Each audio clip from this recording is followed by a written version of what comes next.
So in the video today I'd like to talk about the Proscreencast 4K HDR model. So this one can do 4K, even HDR and even 60 FPS videos.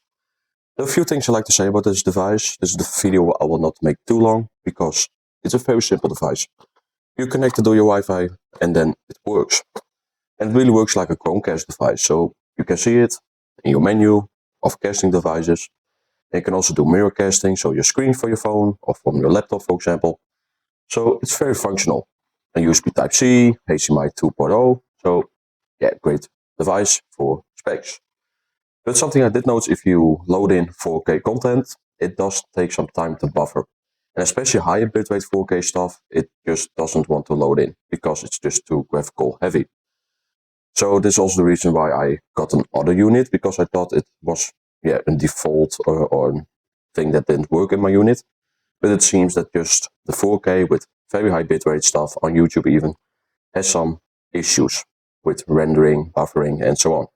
So if you have normal 4K videos from YouTubers, for example, but also like from normal trailers, you should be fine. And especially 1080p works flawless. Really, you load it in and within a few seconds it's on your screen.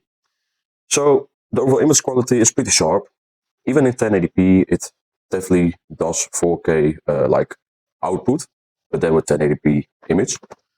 So you can definitely see that the overall sharpness also here behind me now. This is the menu you see if you have the device turned on. It's pretty sharp. And also it's also recognizing it as 4K device. So you do get some things included, for example the cable. But I do think it's sad that they, like for example, they have USB Type-C cable and also the HDMI cable. They didn't include the charger. And that's pretty important. You do need at least 2 amp charger or power adapter to work this device. So I have a lot of different chargers here, but not necessarily one that is like strong, but not too strong. I mostly have fast chargers. So this means that I had to use the CHROMECAST Google TV device of my parents' charger now to turn this device on. So yeah, maybe a little bit downside about this device that they do include a cable, but no like power adapter, which is needed because it does need some power. So normal USB port with like 500 milliamps will not do enough. You really at least need 1 to 2 amps. So yeah, at least they do include the most things, but it should be cooler if they could also include not even like a big power adapter, but just one that has enough power.